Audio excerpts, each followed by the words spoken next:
So ito na po mga kapuramdi, yung mga tanim po na mais na binigyan ko po dati, no? Nung maliliit pa sila. At ano po ito, may bunga na po lahat halos. At yan, marami na po tayong kaagaw. Yan po, tingnan nyo yung itsura nya.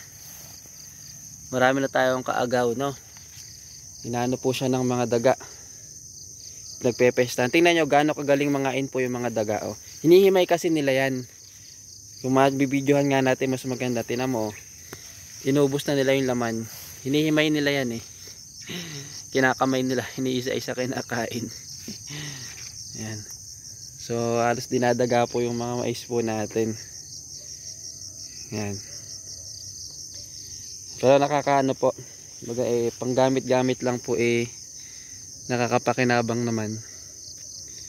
Yan talagang ano lang, baga kulang po tayo sa manpower. Hindi natin masyado pong kumbaga totally buong buo maharap na malinisan po itong area. Pero kumbaga panggamit-gamit lang, mga gulay-gulay. Sabi nga isa sa talagang pinakamagandang pagkain po ng tao dapat ay gulay. Talagang yan po ang nagpapaganda sa sistema po natin. At napakaganda ng sikat ng araw. Ang sarap sa balat. Ayan o. Si Haring Araw. So yan, marami pong bunga nila, no? Mga kapromdi, no? Halos nagbunga na po lahat. At nakinabang na po tayo at yung mga daga. Yan. Hanggang doon po yan.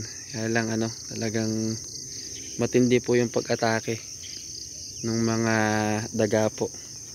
Sila po yata yung talagang mas nakikinabang. So sinilip lang po natin itong area mga kapromdi, no? Yan.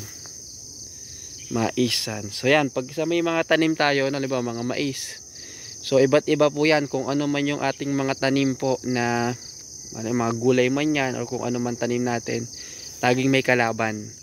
No, laging may kalaban. So ito po sa maisan, ang kalaban po natin diyan ay mga daga.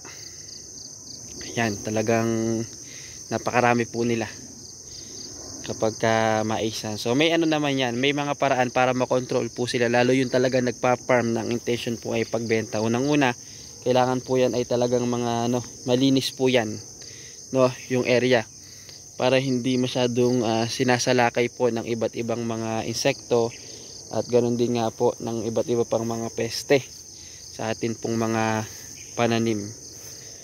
So yan, yung pong ating mga mais dito po sa area.